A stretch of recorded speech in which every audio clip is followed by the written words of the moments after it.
Halo dan selamat datang kembali. Kali ini kita akan melakukan pembahasan mendalam lagi ya. Iya, Sebuah perenungan tentang siapa sih kita ini, dari mana asal kita, dan ya di mana tepatnya posisi kita di alam semesta yang luas banget ini. pertanyaan besar ya. Banget. Inspirasi kita kali ini datang dari Carl Sagan dan bukunya yang wah legendaris lah ya, Pale Blue Dot. Khususnya gagasan dari bagian awal yang menekankan kamu ada di sini. Iya. You are here. Betul. Pernah nggak sih Anda mungkin pas lagi lihat bintang-bintang malam-malam gitu ngerasa, aduh, campuran antara takjub tapi juga kecil banget gitu. Bertanya-tanya posisi kita sebenarnya di mana. Sering. Nah, diskusi kita kali ini persis soal itu. Mencoba memahami dorongan purba kita buat menjelajah dan gimana caranya melihat bumi, rumah kita dari jauh itu bisa mengubah cara pandang kita secara fundamental. Oke, kita mulai dari akar kita sebagai pengembara ya. Spesies yang selalu bergerak, terus nanti kita lihat gimana perjalanan kosmik ngasih kita perspektif unik soal satu-satunya rumah yang kita kenal ini. Siap. Sagan itu buka dengan gagasan yang kuat banget. Kita adalah pengembara sejak awal. Coba deh bayangin sejenak kehidupan nenek moyang kita, para pemburu pengumpul itu. Oke. Mereka tuh bukan cuma hidup di alam liar, tapi ya bagian dari alam itu sendiri.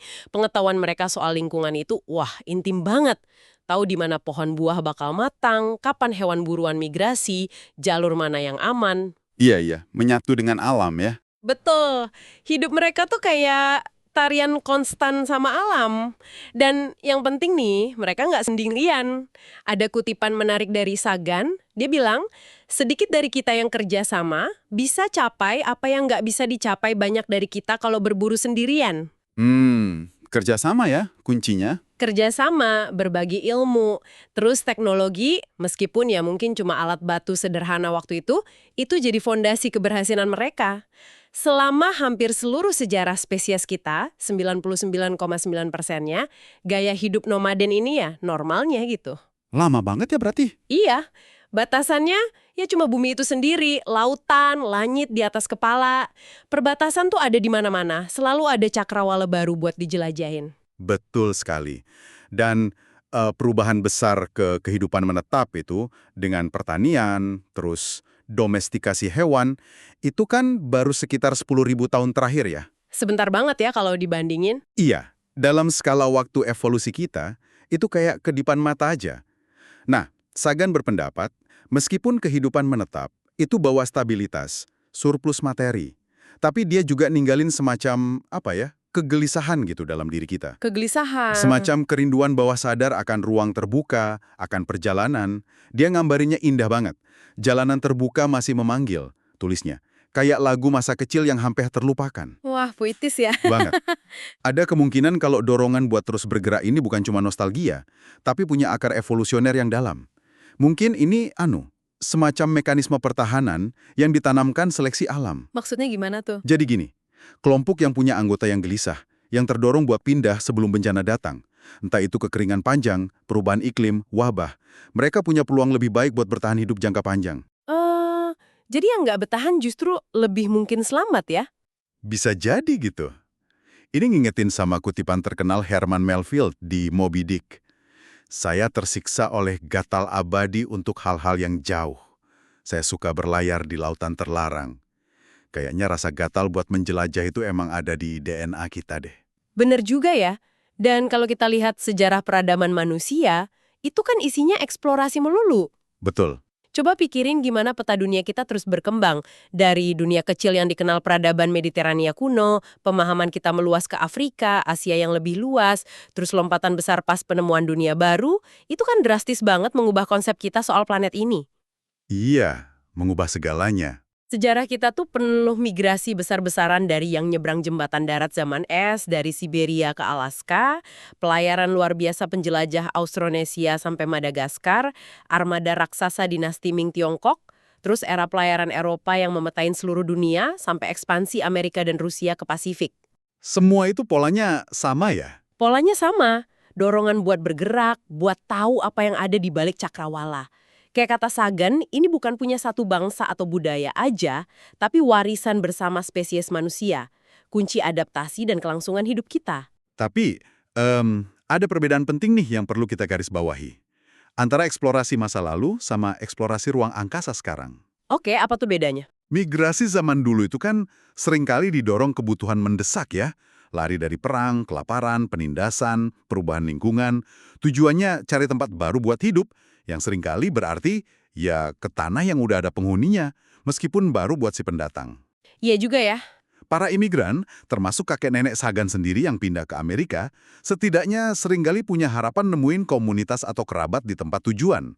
Nah, eksplorasi ruang angkasa sekarang tuh beda banget.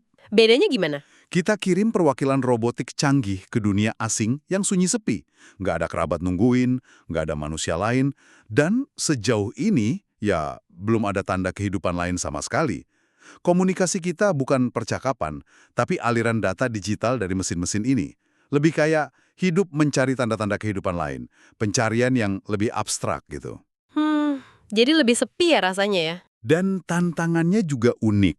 Biayanya astronomis, motivasinya sering terkait kepentingan nasional, atau sekarang makin banyak ambisi industri swasta. Terus selalu ada perdebatan soal prioritas, apa sumber daya segede itu mending buat ngatasin masalah di bumi aja. Nah, ngomongin soal tantangan dan pencapaian luar biasa eksplorasi ruang angkasa modern, kita nggak bisa nggak bahas misi Voyager.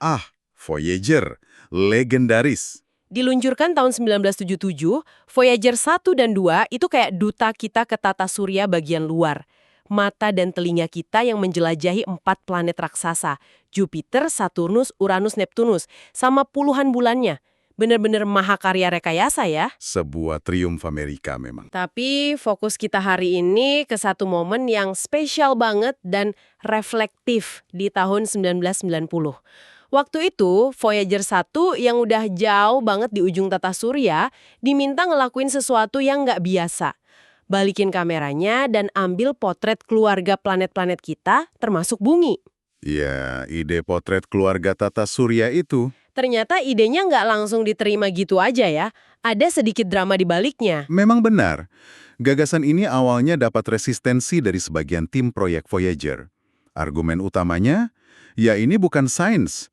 Dalam arti ngumpulin data baru soal planet, misi utama Voyager dianggap udah selesai setelah ketemu Neptunus. Oh, jadi dianggap buang-buang waktu dan sumber daya gitu. Kurang lebih gitu. Ngarahin kamera balik ke arah matahari dan planet dalam dianggap berisiko ngerusak optik wahana yang sensitif cahaya terang, terus juga makan sumber daya terbatas di wahana yang udah tua dan jauh banget. Terus gimana akhirnya bisa jadi? Nah, ini berkat kegigihan Carl Sagan sendiri, sama dukungan dari administrator NASA waktu itu, Laksamana Muda Richard Truly, plus upaya keras dari ilmuwan kayak Candy Hansen di JPL, Pusat Riset Utama NASA, buat misi antar planet, sama Caroline Porco. Akhirnya diputuskan buat ambil gambar-gambar ini. Di menit-menit terakhir ya? Bisa dibilang gitu. Ini salah satu tindakan terakhir kamera Voyager sebelum dimatiin permanen buat hemat daya, demi perjalanan panjangnya ke ruang antar bintang. Secara teknis, ini pasti susah banget ya motretnya. Oh jelas, tantangan fotografi yang luar biasa. Voyager 1 waktu itu udah jauh banget, sekitar 6 miliar kilometer dari matahari. Posisinya juga unik. Unik gimana? Kan pas ketemu Titan, bulannya Saturnus, tahun 1981, itu sengaja dijadiin ketapel gravitasi buat ngelempar Voyager 1 keluar dari bidang ekliptika, bidang datar tempat mayoritas planet ngorbit. Oh, jadi dia lihatnya agak dari atas gitu ya? Betul. Jadi kayak ngelihat ke bawah ke arah tata surya. Tapi ini juga berarti planet-planet kelihatan lebih kecil dan lebih redup dari sudut pandangnya. Ngambil gambar titik-titik cahaya redup dari jarak se ekstrim itu butuh exposure panjang dan stabilisasi wahana yang presisi banget. Dari sekian banyak foto yang diambil, Ada 60 gambar dalam mosaik raksasa itu. Tapi ada satu gambar yang menonjol banget dan jadi ikon abadi. Gambar bumi. pale blue dot. Tepat. Dari jarak 6 miliar kilometer, bumi itu nggak kelihatan kayak bola biru putih yang kita kenal. Cuma setitik cahaya tunggal, kecil banget, hampir hilang di luasnya angkasa. Kayak tergantung di seberkas cahaya matahari yang tersebar. Gambaran ini yang inspirasi Sagan nulis refleksinya yang paling terkenal itu ya? Benar sekali. Dan Sagan nggak cuma nunjukin gambar, tapi ngajak kita merenungkan maknanya secara mendalam. Dia nggak langsung kutip panjang lebar, tapi intinya tuh gini. Gambar titik kecil ini adalah perspektif yang nantang ego kita sebagai spesies. Lihat lagi titik itu, gitu ya? Iya. Itu di sini. Itu rumah. Itu kita. Dia terus nekenin kalau segala sesuatu yang mendefinisikan pengalaman manusia, ya terjadi di situ. Semua orang yang pernah kita cintai, semua yang kita kenal, tiap pahlawan dan pengecut, tiap pencipta dan perusak peradaban, tiap raja dan petani, orang suci dan pedosa. Semua hidup dan mati di sana. Betul, di atas setitik debu itu. Dan dia akhiri dengan kalimat yang nusuk banget. Di atas setitik debu yang melayang dalam seberkas sinar matahari. Bikin kita berhenti sejenak dan mikir, beneran? Kalau dari sisi visualnya sendiri, kenapa sih bumi kelihatan kayak gitu? Oke, mari kita bedah sedikit ya. Berkas sinar matahari tempat bumi kelihatan ngegantung itu bukan tanda ilahi atau sorotan khusus ya. Kayak yang dijelasin Sagan, itu artefak optik. Hasil cahaya matahari yang kesebar sama bagian-bagian wahana, pas kamera diarahkan dekat matahari, kebetulan aja geometrinya gitu. Oh, jadi bukan spotlight buat bumi ya? Bukan, matahari kan nyebar cahayanya ke segala arah. Terus warna biru pucatnya itu sendiri, kombinasi beberapa faktor. Sebagian dari lautan kita yang luas, karena air cenderung nyerap warna merah lebih kuat dari biru. Sebagian lagi dari atmosfer. Karena hamburan cahaya biru itu ya? Tepat, Kayak penapa langit biru? tepat, hamburan Rayleigh namanya. Bahkan Leonardo da Vinci udah pernah catat kalau objek jauh cenderung kelihatan lebih biru. Terus ada sedikit putihnya, itu dari tutupan awan global kita. Rata-rata kan nutupin separuh planet tiap saat. Jadi dari jauh ya, cuma kelihatan gitu aja ya? Iya, Sagan berspekulasi, bagi alien dari jauh, titik ini mungkin nggak tampak menarik secara khusus. Tapi buat kita, penghuninya, wah maknanya beda banget. Titik inilah satu-satunya dunia yang kita kenal. Dan disinilah letak kekuatan pesan utamanya ya. Kerendahan hati kosmik. Perspektif dari luar angkasa ini, kata Sagan, itu penawar racun buat kesombongan kita. Betul. Sikap kita, kepentingan diri yang kita bayangkan, hayalan bahwa kita punya posisi istimewa di alam semesta, ditantang oleh titik cahaya pucat ini. Bumi, dalam skala kosmik, cuma panggung yang sangat kecil di arena kosmik yang luas. Kecil banget ya kalau dibandingin. Banget. Pas kita lihat dari jarak segitu, semua konflik besar sejarah kita, semua perang dan penaklukan, Sagan gambarinnya sebagai sungai darah yang ditumpahin para jenderal dan kaisar, biar dalam kemuliaan dan kemenangan, mereka bisa jadi penguasa sesaat atas sebagian kecil dari titik itu, semua itu kelihatan sia-sia dan remeh banget. Kebencian antar kelompok, kesalahpahaman. Keangkuhan kita mikir kita pusat segalanya, semua terjadi di atas piksel kecil yang rapuh ini. Planet kita, simpul Sagan, adalah setitik kesepian dalam kegelapan kosmik yang agung. Ini benar-benar nempatin tema kamu ada di sini dalam konteks paling luas kan? Pemahaman ini bawa kita balik ke tema awal kita soal pengembara dan pertanyaan masa depan kita. Meskipun bumi kelihatan kecil dan mungkin gak signifikan dari sudut pandang kosmik, buat kita titik biru pucat ini ya segalanya. Satu-satunya rumah kita. Satu-satunya rumah kita, satu-satunya tempat di alam semesta yang kita tahu pasti bisa dukung kehidupan kompleks kayak kita. Setidaknya buat saat ini. Implikasinya dalam banget. Dan Sagan nyatanya tegas banget di salah satu kalimatnya yang paling sering dikutip dan paling nonjok. Dalam ketidakjelasan kita, dalam semua keluasan ini, tidak ada petunjuk bahwa bantuan akan datang dari tempat lain untuk menyelamatkan kita dari diri kita sendiri. Wah, itu dalam banget sih. Pesan ini bukan pesan putus asa ya, tapi panggilan buat tanggung jawab.